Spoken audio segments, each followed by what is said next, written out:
안녕하세요. 반갑습니다.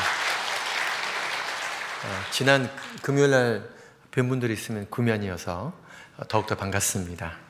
저는 전 세계 122개국에서 선교운동을 하고 있는 국제 심플리 모빌라이징 한국 대표이기도 하고, 또 이제 동아시아, 한국, 일본, 중국, 대만, 마카오, 홍콩을 섬기고 있는 동아시아 책임자이기도 합니다. 오늘 여러분과 함께 진정한 이웃은 누구인가라는 주제로 열방을 향하신 하나님의 사랑을 나누고 또 감사하는 시간이 되었으면 합니다. 다음 장 부탁드립니다. 오늘 본문에 보면 많은 사람들이 나옵니다. 이 중에서 세 명에게 집중해 보려고 합니다. 바로 예수님, 중풍병자, 또 이들을 옮긴 네 사람들입니다. 먼저 예수님입니다. 예수님은 오늘 마가복음 2장 바로 전에 회당에 방문하셔서 귀신 들린 자를 고치시고, 베드로의 장모가 앓고 있던 열병을 고치셨고, 또 나병을 고치셨습니다. 또 고향으로 가시는 도중에 가버나움의 한 집에 머무십니다. 바로 오늘 본문의 말씀인데요, 예수님이 한 집에 계시다는 소문을 듣고 많은 사람들이 모였습니다. 얼마나 많았는지 문 앞까지도 들어설 자리가 없었다고 오늘 본문에서는 얘기하고 있습니다. 그때 예수님께서 사람들이 모인 것을 보시고 도를 말씀하셨죠. 어떤 말씀을 하셨을까요? 분명 예수님께서는 앞서서 세례 요한이 선포한 회개하라, 천국이 가까웠다라는 말씀을 전하셨을 것입니다. 다음 장입니다. 네, 예수님은 하나님 나라, 즉 천국의 복음을 전하셨습니다. 천국입니다. 성경에서 천국이라고 할 때 우리는 종종 죽으면 가는 곳으로 생각합니다. 저 멀리 있는 곳으로 생각하죠. 그렇지만 천국을 원문 그대로 보게 된다면 하나님의 왕국, 하늘의 왕국, 하나님의 나라라는 뜻으로 죽어서 가는 곳이 아니라 바로 하나님을 왕으로 모시고 사는 하나님의 백성들이 하나님의 뜻을 온전히 알고 순종하며, 또 하늘에서 이룬 것 같이 땅에서도 주의 뜻이 이루어지는 그 영역 모두를 천국이라고 얘기하십니다. 바로 예수님께서 이 땅에 오셔서 주신 그 구원의 메시지는 천국의 메시지였습니다. 회개하라, 천국이 가까웠다. 하나님의 통치가 임했다는 뜻입니다. 회개입니다. 천국에 간다. 천국에 산다는 말은 하나님의 백성이 되어 하나님 말씀대로 살아가고 영생을 누리는 거죠. 그러기 위해서 반드시 필요한 것이 바로 회개입니다. 회개는 두 가지 의미를 포함하고 있습니다. 죄에서 떠나 하나님께로 되돌아가 하나님께 나아가는 것입니다. 죄를 떠남없이 하나님께 돌아갈 수도 없고, 죄에서 떠났지만 하나님께 나아가지 않는다면 진정한 회개라고 할 수 없겠습니다. 십자가입니다. 구약에서는 이 진정한 회개에 대한 예표로 예전에는 소와 양, 비둘기 등을 제물로 드렸지만, 마침내 예수님께서 이 땅에 오셔서 십자가에 달리신 줄, 누구든지 예수님의 이름을 믿고 십자가를 의지하게 되면 구원을 얻게 됩니다. 이것이 바로 복음이죠.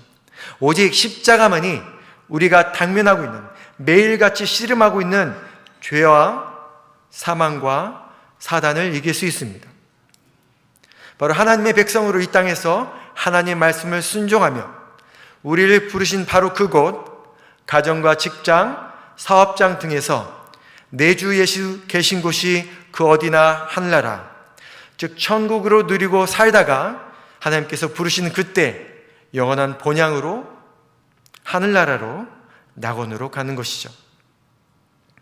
이런 사람들, 구원받은 하나님의 백성에게 두 가지 커다란 회복이 있습니다. 첫 번째로 하나님의 백성으로서 신분이 회복됩니다.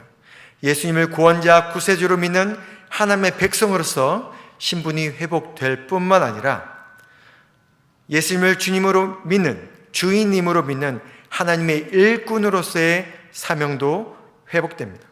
우리가 그동안 구원받았다, 다시 말해 우리의 신분이 회복되었다, 이것에 기뻐하고 감사했습니다. 그렇지만 때때로, 또 많은 경우 자꾸 나의 구원, 우리 가족의 구원 또는 우리 민족의 구원에 집중합니다. 하나님은 우리를 구원하셨습니다. 이 세상이 창조될 때부터 우리의 이름을 부르시고 하나님의 백성으로서 사명을 회복하시며 함께 일하자라고 초청하십니다. 창세기 1장 27절 28절에 보면 하나님이 자기의 형상, 곧 하나님의 형상대로 우리를 창조하셨다고 말씀하십니다. 그리고 생육하고 번성하여 땅에 충만하라, 땅을 정복하라라고 하시죠. 그리고 모든 생물을 다스리라 라고 말씀하십니다. 하나님의 형상과 모양대로 창조된 피조물로서 하나님의 백성의 신분으로 주신 사명이 있습니다. 생육하고 번성하여 땅에 충만하려면 어떻게 해야 될까요? 조금 이상한 소금 이야기를 좀 해보고자 합니다. 그림을 보면요, 왼쪽 그림은 소금통과 그 안에 있는 소금이 보입니다. 오른쪽은 물이 담긴 컵이 있습니다. 예수님은 마태복음 5장 13절에서 너희는 세상의 소금이니 소금이 만일 그 맛을 잃으면 무엇으로 짜게 하리오? 라고 말씀하십니다. 여기서 우리가 소금은 그리스도인을 얘기합니다. 그리스도인이 모이는 그 소금통은 무엇일까요? 우리가 교회라고 볼 수도 있겠죠? 그리고 물은 세상이라고 보면 되겠습니다. 자, 이제 물이 짠맛이 돼야 됩니다. 그러면 어떻게 됩니까? 바로 그리스도인인 소금이 교회인 소금통에서 나와 세상 속에 물 속에 들어가야 합니다. 그리고 녹아져야 되겠죠. 오늘 저녁 식사를 하면 설렁탕을 해보신다고 생각해 보겠습니다. 간이 좀 약합니다. 국물에 소금을 좀 넣어야 돼요. 근데 소금이 좀 이상해요. 아무리 흔들어도 소금이 소금통에서 나오려고 하지 않습니다. 여기가 좋사오니 하고 그 안에만 갇혀 있는 거예요. 그러면 짠맛이 날 수 있겠습니까? 나지 않아요. 그래서 뚜껑을 따고 소금을 붓습니다. 소금이 떨어졌어요. 그런데 이상하게 덩어리는 지고 녹지 않습니다. 그러면 설렁탕이 제맛이 날까요? 제맛이 나지 않을 겁니다. 쓸모있는 소금이 아닙니다.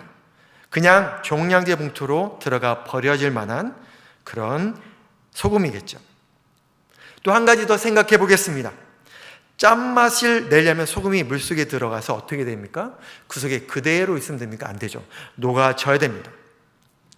녹은 소금이 눈에 보이나요? 눈에 보이지 않습니다.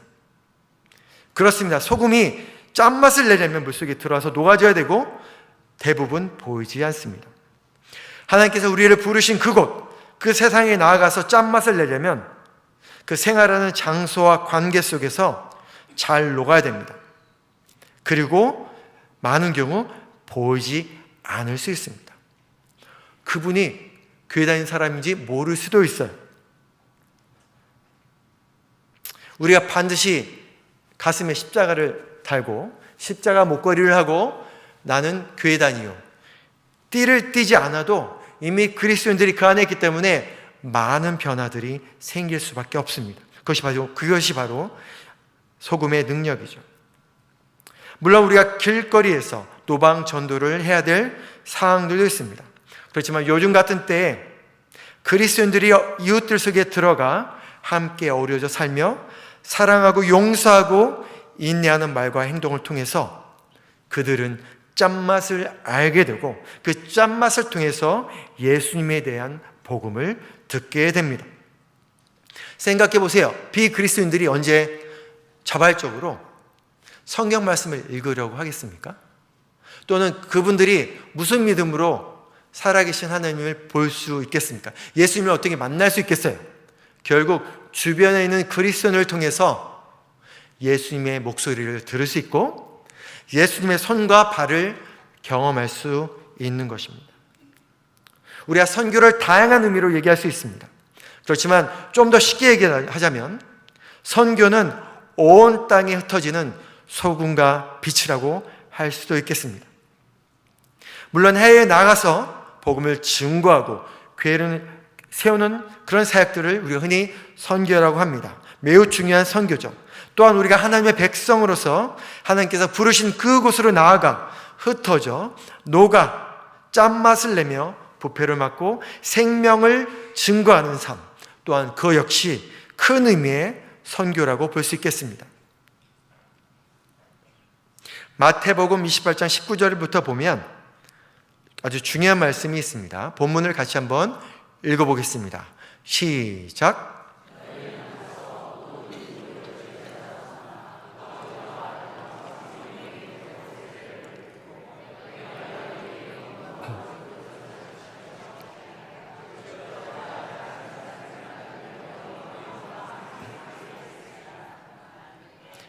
예수님께서 이 땅에 남아있는 하나님 백성들에게 남기신 유언 같은 말씀입니다.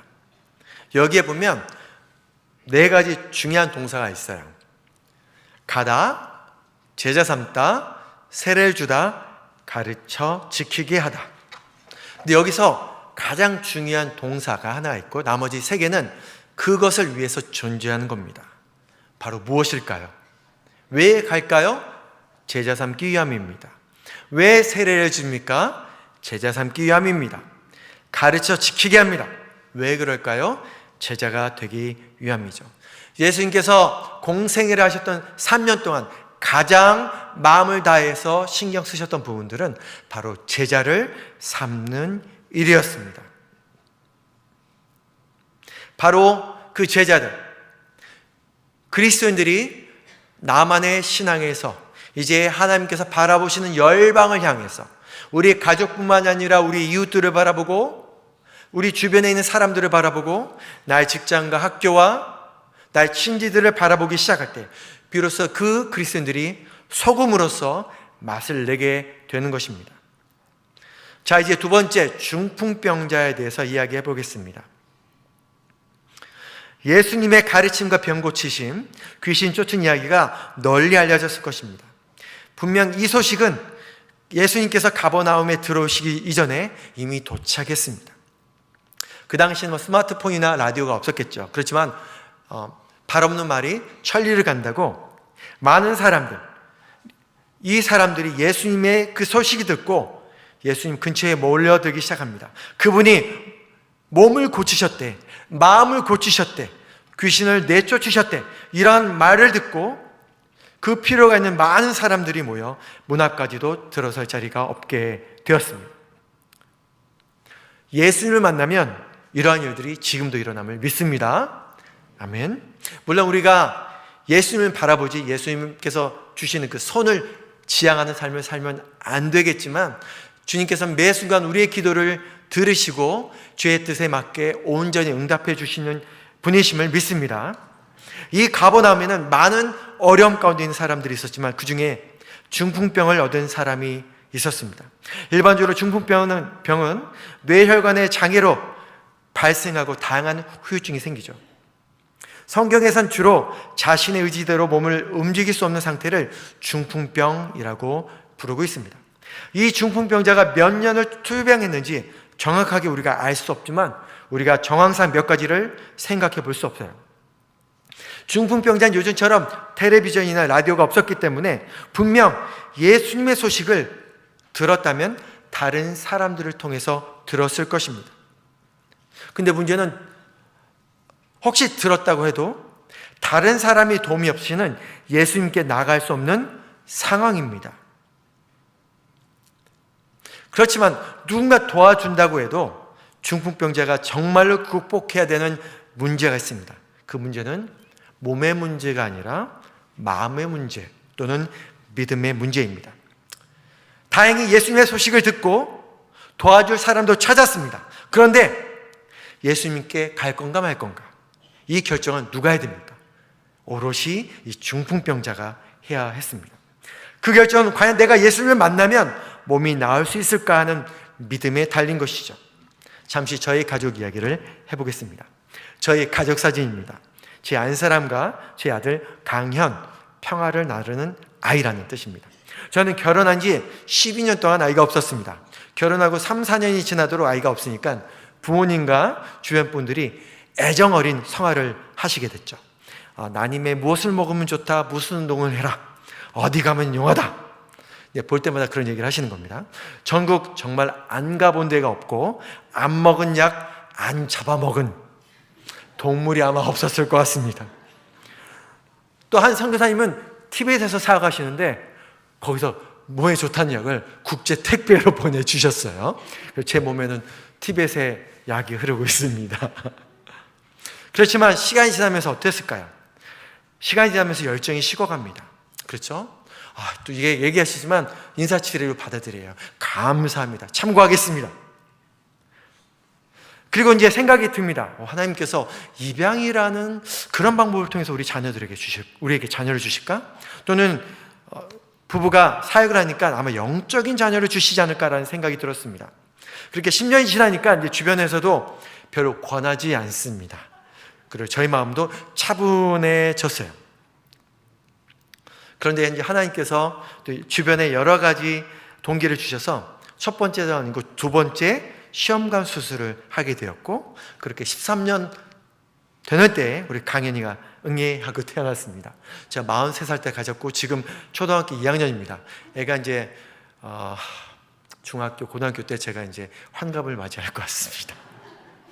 주여. 이 본문에 나오는 중풍병자의 마음은 어땠을까요?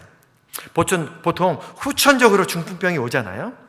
한동안 건강한 생활을 했을 겁니다. 그러다 중풍을 경험하게 됐을 겁니다. 아마 이 중풍병자는 저희보다 더 간절한 마음으로 더 많은 재정과 시간을 들여서 좋다는 의사 다 만나고 약은 다 먹었을 것입니다. 저희는 아이를 낳기 전까지 부모가 되는 것이 뭔지 몰랐습니다. 그렇죠? 저는 경험해보지 않았으니까 그렇게 간절하지 않았겠죠. 그렇지만 건강함을 알고 있었던 그 중풍병자는 얼마나 간절했겠습니까? 그런 간절함도 시간이 지나니까 시들시들해졌을 수 있습니다. 차도가 없었죠. 시간이 지나면 소망이 끊어졌을 것입니다. 예전처럼 다시는 걷지 못할 거라는 절망 속에 있었을 수도 있습니다. 바로 그렇게 올 때 이 중풍병자의 진짜 문제는 예수님을 만나야겠다는 소망이 일어나는 것이었습니다. 이 본문의 중풍병자를 선교적인 관점으로, 영적인 관점으로 본다면 누가 중풍병자와 같은 사람들일까요? 바로 선교적인 관점에서, 영적인 관점에서 중풍병자는 예수님의 소식을 다른 사람을 통해서 들어야 하는 겁니다. 그리고 도움이 없이는 예수님께 나갈 수 없는 사람들이 영적으로, 선교적으로 중풍병자라고 볼 수 있겠죠. 우리가 세 부류의 사람들을 찾을 수 있습니다. 첫 번째, 교회는 다녔어요. 근데 언제부터인가 시들시들해지더니 신앙생활을 멈춘 성도, 우리 남편, 우리 자녀들이 있습니다. 그렇죠? 생각나시는 분들 있죠? 두 번째, 주변에 그리스도인이 있어요. 주변에 이 계산교회라는 좋은 교회가 있는데, 그리고 몇 번 정도는 복음을 들을 기회가 있었고 크리스마스 때 한두 번 교회는 왔겠지만 아직 예수님을 깊이 영접하지 않은 비그리스도인들이 있습니다. 또한 셋째로, 주변에 교회도 없고 그리스도인들도 없어서 복음을 들을 기회가 없는 겁니다. 60평생, 70평생 예수가 누구인지 모르고 살다가 세상을 하직한 분들이 있는 거죠. 구원의 기회조차도 없는 사람들, 그런 사람들을 우리가 흔히 미전도 종족이라고 합니다. 세계적으로 권위 있는 여호수아 프로젝트라는 곳의 통계에 의하면 전 세계 인구의 약 11%가 성경적인 그리스도인, 깨어있는 그리스도인들이고, 신앙을 멈추거나 명목상의 그리스도인들이 약 22%, 교회와 그리스도인들 주변에 있는 비그리스도인들이 27%, 주변에 교회나 그리스도인들이 없어서 복음을 들을 수도 없는 사람들이 40%라고 합니다. 그렇다면 지금 이 순간 우리 주변에 중풍병자가 있다면 누가 있을까요? 결혼할 때 분명히 친정아버지에게 교회를 다니겠다고 약속해 놓고 1년 딱 성의를 보이고 나가지 않는 류홍렬 집사님, 저희 아버지입니다.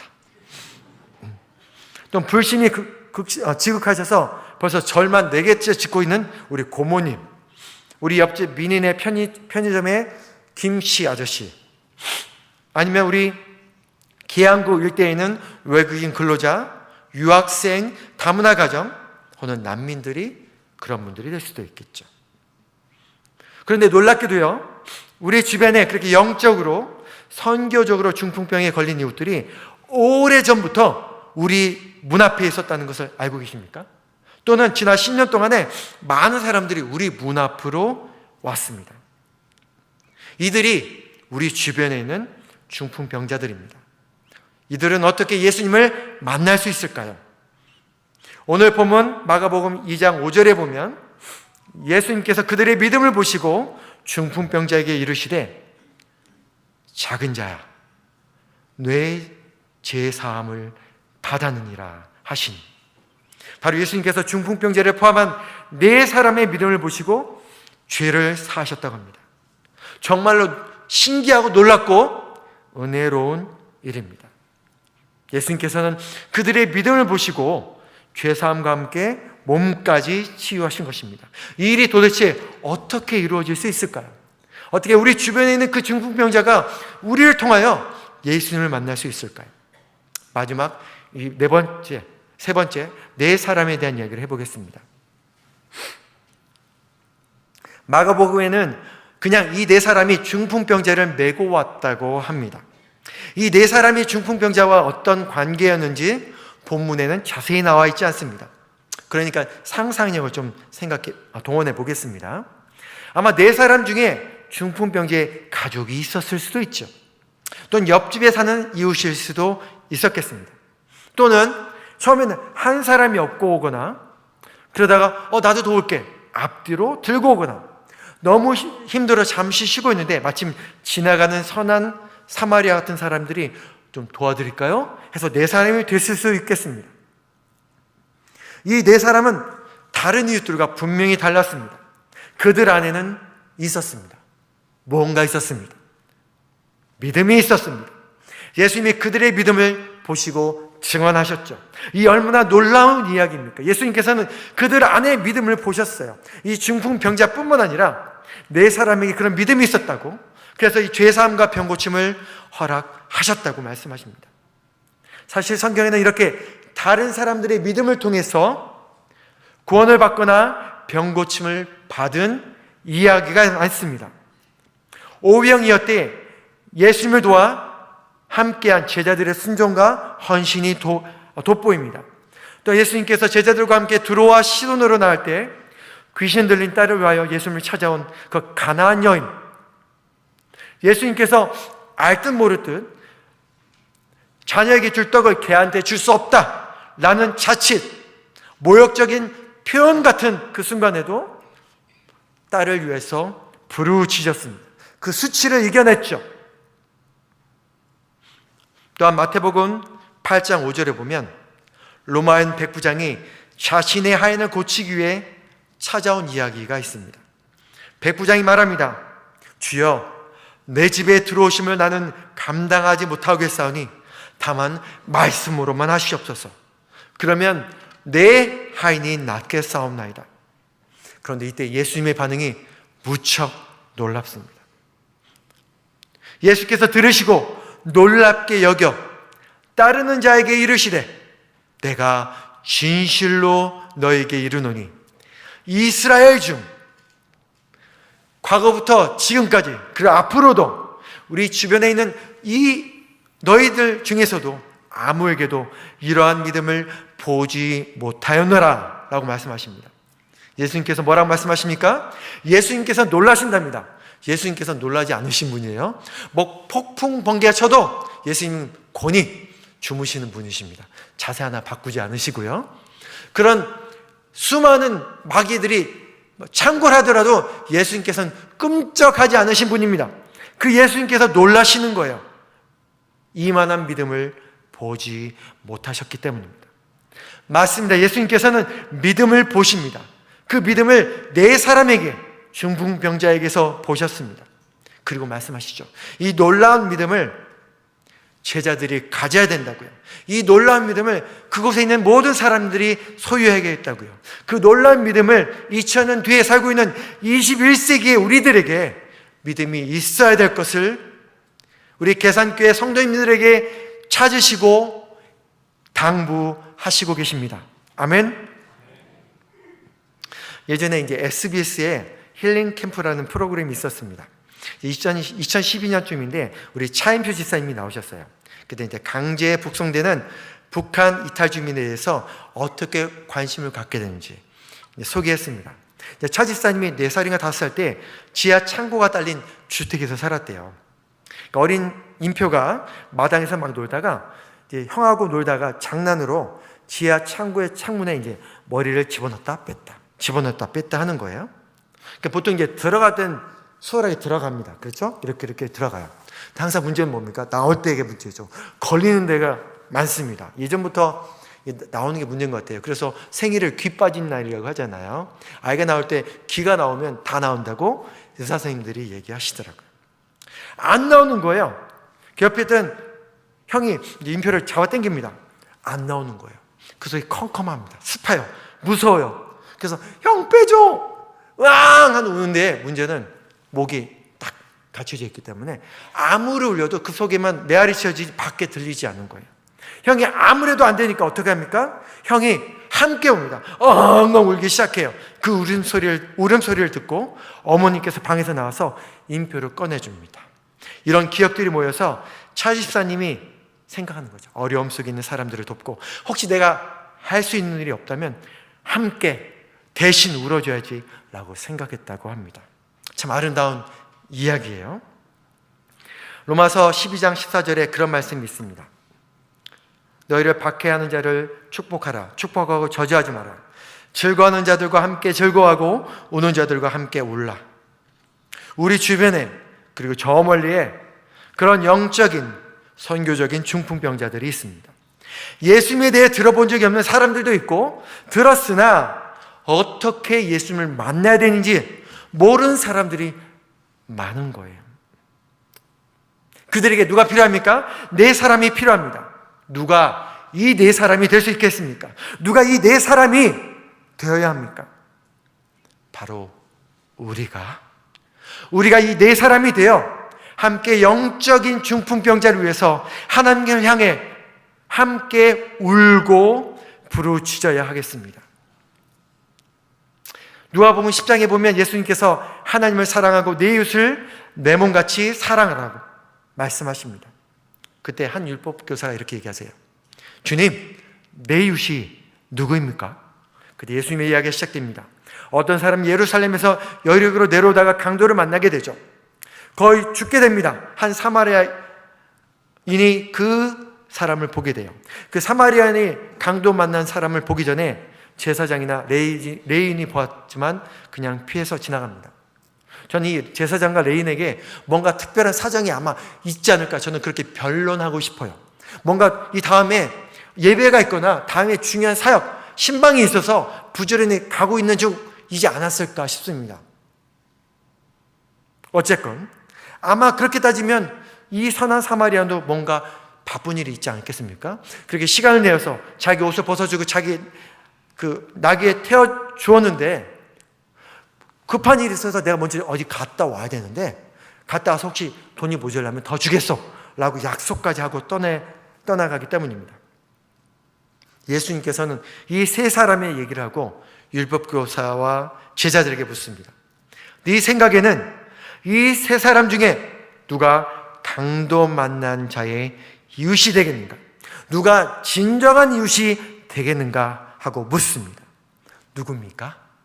바로 선한 사마리아인이 진짜 이웃입니다. 바로 우리가 중풍병자와 같은 이들의 이웃이 되어야 합니다.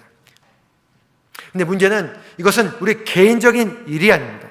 우리 계산교회 같은 공동체의 일이기도 합니다. 왜냐하면 개인이 감당할 수 없는 다양한 큰 일들이 또 지속적인 일들이 개인적으로는 할 수 없기 때문이에요.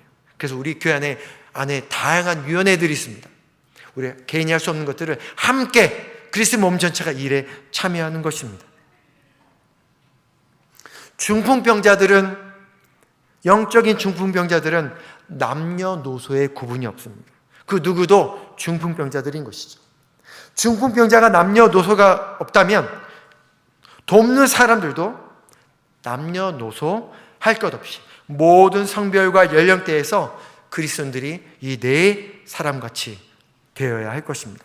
이 일은 또한 사역자들만의 목이 아닙니다. 우리 성도님들이 각기 갖고 있는 은사와 재능으로 더욱 풍성하게 이웃들을 섬길 수 있습니다. 방금 전에 봤던 우리 그 영상에 그런 일들이 잘 나타나고 있는 것 같아요. 각자의 은사와 부르심대로 우리 주변에 있는 그런 영적인 중풍병자를 섬기는 일들 참으로 좋습니다. 과일 이야기를 해야 되겠습니다. 지난 금요일날 함께 하셨던 분들은 제가 어떤 과일을 좋아하시는지 아실 겁니다. 저는 복숭아를 좋아합니다. 혹시 복숭아 좋아하시는 분 계세요? 네, 반응해 주셔서 감사합니다. 장로님 감사합니다. 자, 한번 생각해 볼게요. 복숭아 나무가 있습니다. 좋습니다. 거기에 주렁주렁 맛있는 복숭아가 잠겨 있어요.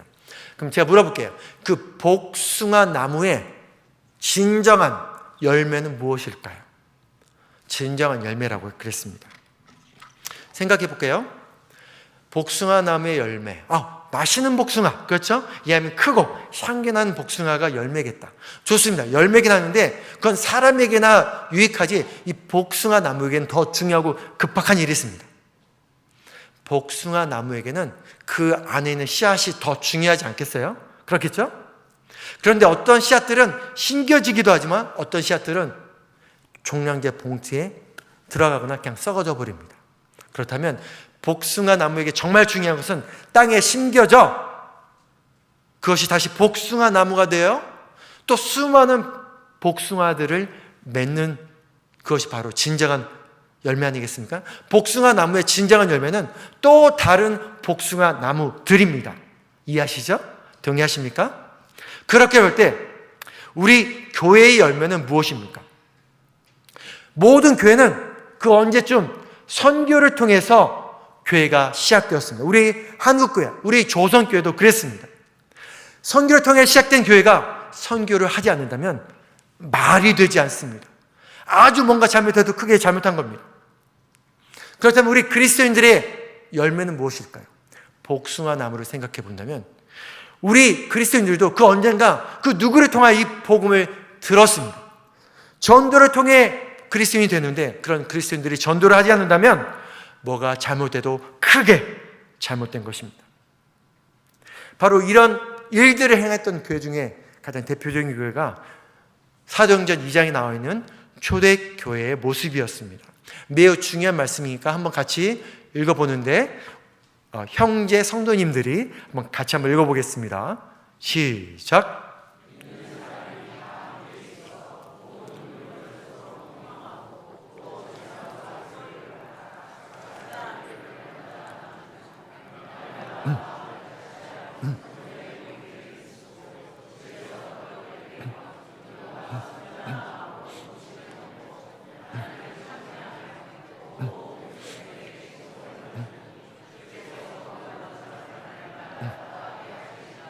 아멘, 아멘.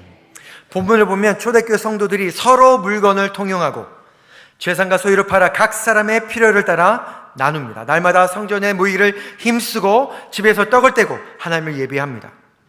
그런데 무엇보다도 교인들의 그 무슨 특별한 태도 때문에 그리스도인들끼리가 아니라 믿지 않은 온 백성에게 칭송을 받고 구원받은 사람들이 많아집니다. 여기서 매우 중요한 질문이 있죠. 초대교회 사람들이 무슨 특별한 일을 했기에 비그리스도인들을 포함한 모든 사람들에게 백성들의 칭송을 받았을까요? 다 함께 교회 밖에 있는 우리 교회 계산교회 밖에는 비그리스도인이 되었다 생각하고 한번 이 본문을 생각해 보겠습니다. 만약 초대교회 성도들이 그냥 자기들끼리만 물건을 나누고 우리 계산교회 성도 아니네? 못 나눕니다. 자기들끼리만 마음을 같이 하고 자기들끼리만 음식을 나누어 먹었을까요? 만약에 여러분들이 계산교회 다니지 않은 비그리스도인들이라면 마음이 어떨까요? 막 감동이 옵니까? 막 그들끼리 잘 쿵짝쿵짝 잘하는 거 보고 막 감동이 될까요? 아니면 뭐 지들끼리 그러던 말던 그러지 않겠습니까? 제가 한 가지 예를 들어 보겠습니다. 저는 이제 등산을 좋아하는데, 등산을 좋아하는 사람들은 여러 가지 이제 트로피가 있습니다. 내가 대한민국의 100대 명산 100개의 도봉우리를 다녀왔잖수. 내가 이번에 에베레스트에 다녀오지 않았수. 내가 요즘 새로 들인 등산하는데 80만 원짜리야. 뭐 이러고 하면 등산하는 분들은 우와 대단해 대단해 막 그렇게 좋아하겠죠. 대단해 최고야. 그런데 등산 좋아하지 않는 분들도 계시잖아요. 어차피 내려올 건 왜 올라가? 그런 분들 계시잖아요. 그런 분들한테 뭐 등산을 해가지고 뭐 100개 봉우리를 올라가던, 아니면 70만 원짜리 80만 원짜리 등산화를 사든, 그건 아무런 의미가 없는 겁니다. 교회요? 한번 비그리스도인이라고 생각해 보십시오. 회사에 김 과장이 있습니다. 교회 다닙니다. 장로님이세요. 권사님이십니다. 근데 점심시간에 한턱을 내시는 거예요. 내가 이번에 40일 금식 기도를 했는데 아주 은혜롭게 했습니다. 믿지 않는 사람들이에요. 어떤 분은 내가 이번에 다니는 교회에서 전도왕이 됐다고, 내가 새로 직분을 받았다고 자랑합니다. 비그리스도인들이 어떻게 감동하겠습니까? 뭐 그러거나 말거나. 막 이분들이 그런 얘기 듣고 막 교회 가고 싶은 마음이 막 샘솟을까요? 아닙니다. 그러지 않을 거예요. 근데 초대교회가 무슨 일을 했기에 비그리스도인들을 포함한 모든 백성들의 칭송을 받았겠습니까? 비그리스도인들 차원에서는 교회 안에 있는 그런 일들은 그냥 동호회쯤으로 생각을 할 겁니다. 그 이유는 바로 우리가 요한복음 13장 34절 35절을 보면 실마리를 찾을 수 있습니다. 이것을 자매 성도님들께서 한번 읽어보도록 하겠습니다. 시작.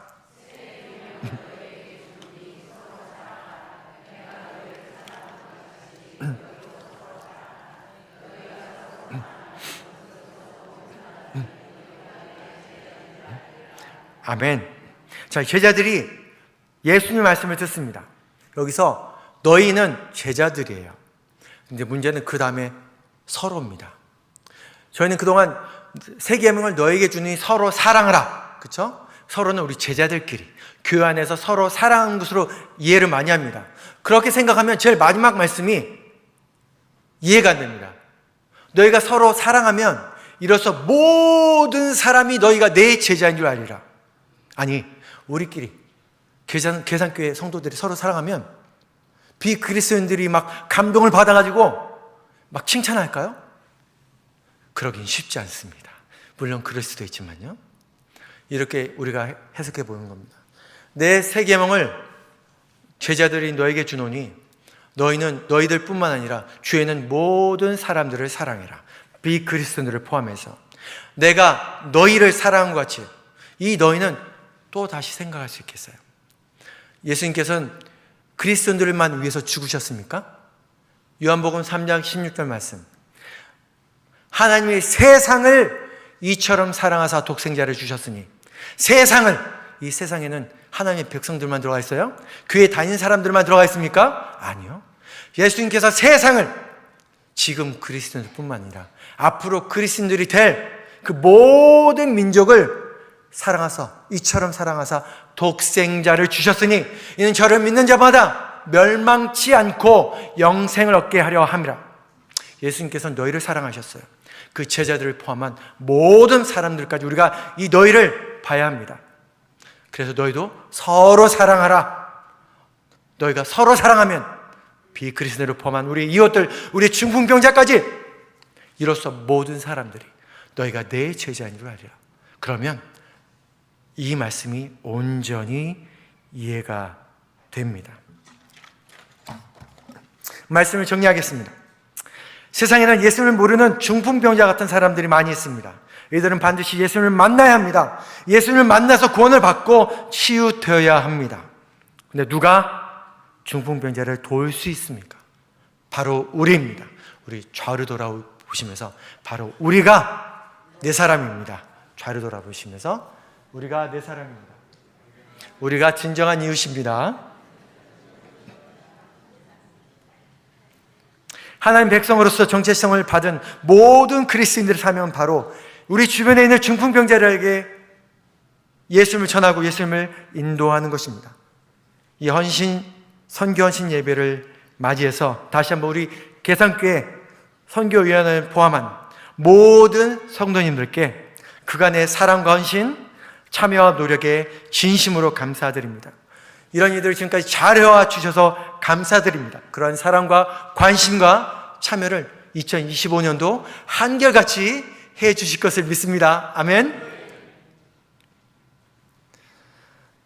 여호수아 프로젝트에 의하면 전 세계 인구 중 66억의 비그리스도인들, 그리고 7천여 개의 미전도 종족이 있습니다.